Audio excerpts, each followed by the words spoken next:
A Argentina mergulha em uma crise econômica. Jogadoras do futebol feminino foram proibidas de comemorar a vitória com a bandeira do Brasil. Comissão da Câmara dos Deputados cria grupo de trabalho para monitorar a seleção brasileira na Copa do Catar. Isso e muito mais você vai ver aqui no Giro Notícia de hoje.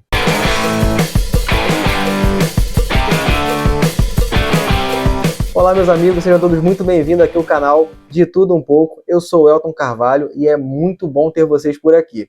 E no vídeo de hoje eu quero trazer aqui um resumão das principais notícias que têm acontecido aí durante essa semana. Realmente eu não consegui acompanhar tudo que tem acontecido para poder trazer aqui um conteúdo específico de cada assunto. Então eu resolvi aqui trazer de forma resumida essas principais notícias e eu quero fazer essa análise com vocês aí. Então vamos lá para a primeira notícia, né?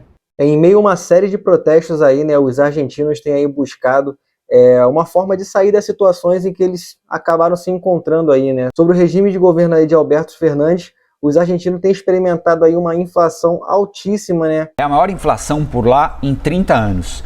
E estima-se, né, como está aqui na matéria, que cerca de 4 a cada 10 argentinos têm vivido aí em situação de extrema pobreza, né. Isso aqui traz um alerta muito grande para a gente. É aquilo que a gente sempre fica falando, né? Eu tenho um lema comigo que eu ouvi e nunca mais esqueci, que é o seguinte: o inteligente aprende errando e o sábio aprende com o erro dos outros. Tem tanta coisa acontecendo ainda dos países ao nosso lado, a gente não precisa cometer os mesmos erros para poder acertar. A gente precisa ser sábio e olhar para esses exemplos, esses tristes exemplos, e trazer ali uma lição para a gente, né? Então a Argentina passando um perrengue gigantesco ali, pessoas vivendo ali em extrema pobreza, pessoas que eram bem-sucedidas ali, que ainda conseguiram manter um capital, elas estão saindo do país, buscando a vida delas em outros lugares. Os jovens, cada vez mais, os jovens argentinos, cada vez mais, têm se deslocado, saído do seu país e buscado oportunidades em outros lugares, porque a Argentina não oferece para eles ali condição de exercer a sua profissão, e ainda que concedesse essa possibilidade de exercer a profissão, a inflação está a um nível tão alto que as pessoas não conseguem ali manter, que o ganho que elas têm ali não é suficiente para poder manter as suas necessidades básicas. Então olha o extremo que chega a um país que infelizmente escolhe mal os seus políticos. Então aqui é mais uma prova do que a esquerda, quando está no poder, ela faz. Ela destrói uma nação. A gente precisa estar com isso aí muito atento, muito ligado, e perceber, pegar esses exemplos infelizmente ruins e trazer ele para a gente aqui, para que a gente não possa cair na mesma cilada que esse pessoal aí acabou caindo, infelizmente. Espero que a Argentina se recupere dessa situação e aprendam de vez a votar e compreenderem que a esquerda é isso, é destruição aonde que ela chega. E um fato que indignou muitas pessoas também aí, né, foi a respeito da jogadora de futebol brasileira que precisou entregar a bandeira do Brasil enquanto comemorava ali a vitória, né, da seleção brasileira de futebol feminino em cima da Colômbia na Copa América ali, né. E esse fato gerou uma indignação muito grande por parte das pessoas, e antes de fazer esse vídeo eu fui tentar dar uma olhadinha para entender melhor o que tinha acontecido, até porque eu não tinha visto ali o vídeo, as imagens, e eu vi depois, o rapaz chega ali, solicita a bandeira, né, então ela entrega e vai subir ao pódio lá para terminar de fazer suas comemorações. E ao analisar essa situação de primeiro momento, eu realmente falei, cara, o que está acontecendo, né? A gente não pode mais comemorar uma vitória e agradecer, homenagear a sua nação, já que você está ali representando a sua nação, né? Qual o problema de você apresentar ali a bandeira do seu país, né? E aí eu também pensei muito a respeito dessa situação, e eu fui dar uma pesquisada, fui dar uma olhada, e eu encontrei o regulamento da Conmebol, que é o que faz ali todas as diretrizes da Copa América. E eu identifiquei ali o artigo 43 e o artigo 107 que eu queria destacar para vocês, porque para a gente fazer uma análise um pouco mais concisa, antes da gente tecer uma crítica, ou até mesmo antes da gente já tomar um partido e se indignar, para que a gente fique aí atento também a tudo que tem ocorrido. Então esse regulamento ele traz alguns pontos aí, principalmente nesses dois artigos, que explica um pouco dessa situação. Apesar de eu não concordar com o regulamento, mas ele existe, e ele geralmente, né, os regulamentos eles são passados para todos antes mesmo da realização da própria Copa ali, né? Então as pessoas têm ciência do que pode, do que não pode ser feito. Como a gente estava nesse período aí onde a questão da bandeira do Brasil estava um assunto muito em alta por conta daquela juíza que tentou ali de alguma forma politizar a questão da bandeira, dizendo que bandeira se tornaria ali um símbolo de campanha eleitoral. Inclusive eu fiz um vídeo sobre isso, está aqui no meu canal, vou deixar aqui em cima linkadinho para vocês assistirem também a respeito desse assunto. E por conta dessa questão acabou gerando, né, esse burburinho em cima desse assunto. Mas na realidade eu quero destacar aqui esses dois artigos para que a gente possa compreender melhor esse fato. Um dos artigos é o artigo 43 do regulamento da Conmebol, que diz o seguinte, né? Eu vou dar uma resumida aqui, né? Ele fala que a exibição de mensagens, slogan político, religiosos, comerciais, pessoais em qualquer idioma ou forma por uma jogadora ou oficial no uniforme, camisa sob o uniforme, equipamentos também nas bolsas e tudo mais, e até mesmo no corpo é proibido em eventos pré-jogo, durante a partida ou em qualquer atividade relacionada à partida. No caso, na parte do aquecimento, né, em alguma coletiva de imprensa, elas não podem utilizar nada do que eles já citaram aqui nesse artigo.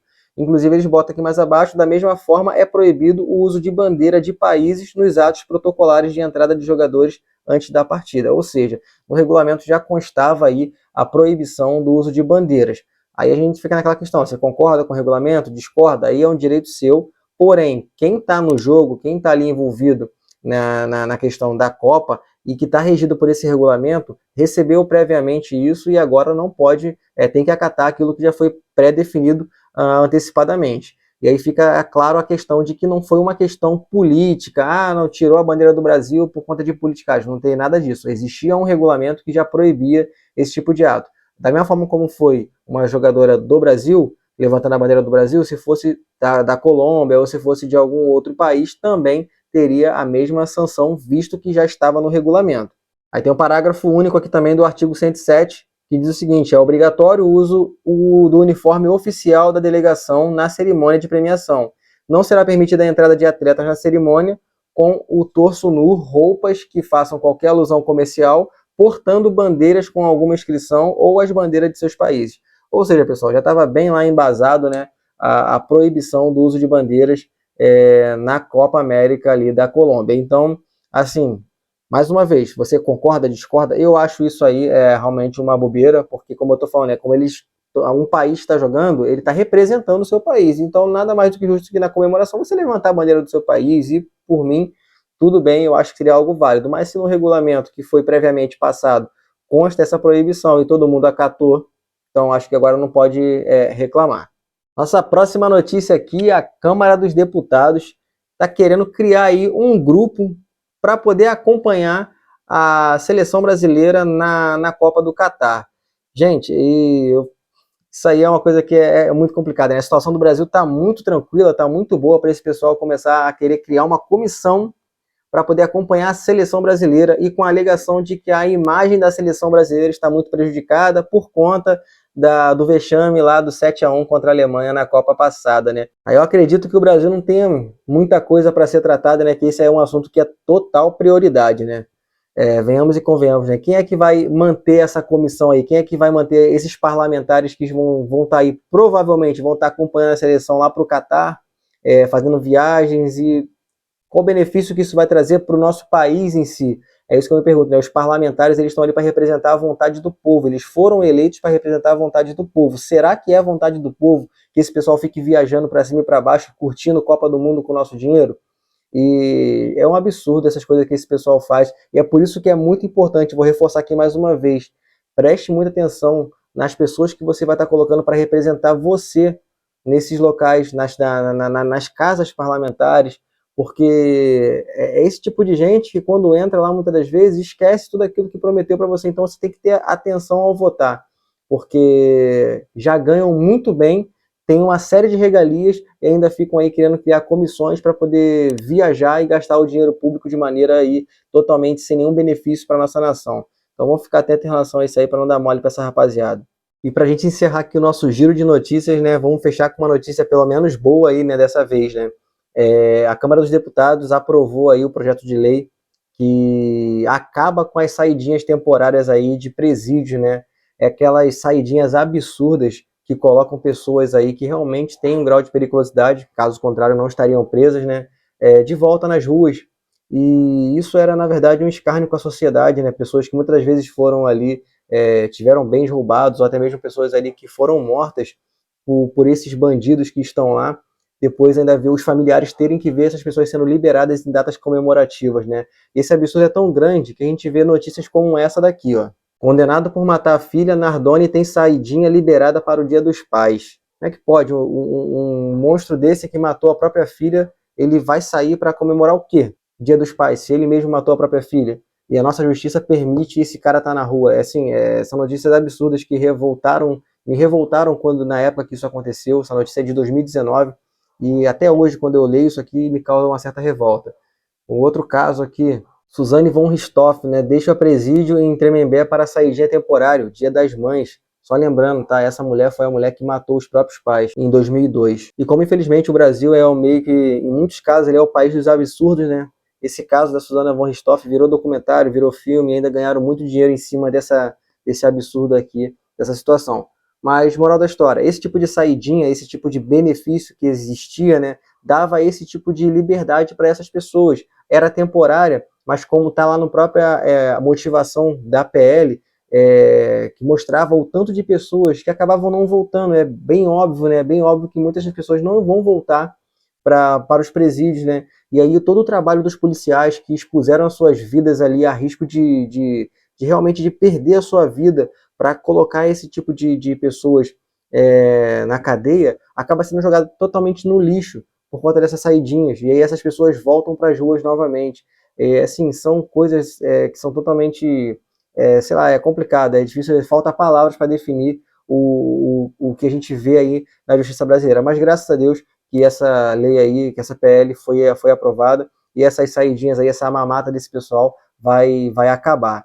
Eu acredito, tá? Eu acredito muito sim que a prisão deve ser um lugar que não tenha conforto, de verdade, não tem que ter conforto na cadeia. Lá tem que ser um lugar difícil, duro, para que as pessoas que entrem lá não queiram de verdade nunca mais estar lá. Eu desejo que as pessoas estejam lá? Claro que não, óbvio que não. Desejo que as pessoas trabalhem, conquistem suas coisas, tenham uma vida digna. Agora, se o cara quer ficar na sacanagem, se o cara quer ficar aí vivendo de facilidade, ele não tem que ter vida fácil na cadeia. Ele tem que ter uma vida complicada, tem que ter uma vida difícil para que realmente ali ele aprenda que não é um bom lugar para se estar. Agora, hoje, o preso come, bebe, recebe auxílio, realiza exames periódicos até muito mais vezes do que eu e você, e às vezes a gente acaba não tendo condições porque a gente precisa trabalhar, não tem tempo, muitas vezes até de cuidar da própria saúde. Esses caras têm aí fiscalização de saúde, tem tudo, tem tudo. Ainda tinha saidinha temporária, visita íntima. Pô, esses caras roubam a gente o tempo todo e basicamente a gente paga um hotel para esses caras ficarem vivendo. Então tem que dificultar mesmo, tem que tornar as leis cada vez mais rígidas. Eu sou totalmente favorável a isso. Não quer sofrer as duras consequências da lei, é só andar na linha. E aí fica tudo certo. Bom, pessoal, esse aí é o nosso vídeo de hoje. O que vocês acharam desse modelo aqui, desse Giro Notícias? Deixa para mim nos comentários aqui, que eu quero saber o que vocês acharam. E o que vocês pensam também a respeito desses assuntos que foram abordados aqui. Eu sei que tem muita coisa que é complicada, é revoltante, mas me fala aqui nos comentários. Eu quero ler aqui o que você pensa a respeito desse assunto. E se inscreva nesse canal, compartilhe esse conteúdo, me ajude a fazer esse canal crescer para que esse assunto chegue a cada vez mais pessoas, né? Para que um outro ponto de vista também seja apresentado, para que a gente não fique aí com mais do mesmo. E aguarde os próximos vídeos aí que eu vou comentar sobre um projeto de lei que na verdade está tentando de alguma forma acabar até mesmo com isso que eu estou fazendo aqui agora, né? Expressando a minha opinião, expressando o meu ponto de vista sobre alguns fatos. Então tem um projeto de lei que está tramitando aí, com uma grande chance infelizmente de ser aceito, aonde possivelmente esse tipo de vídeo que eu faço aqui pode aí sofrer de fato uma censura. Então aguarde os próximos vídeos aí que a gente vai conversar sobre esse assunto. Pessoal, muito obrigado pela atenção de vocês aqui. Fiquem todos com Deus, tá? Não percam a esperança no nosso país e até os próximos vídeos.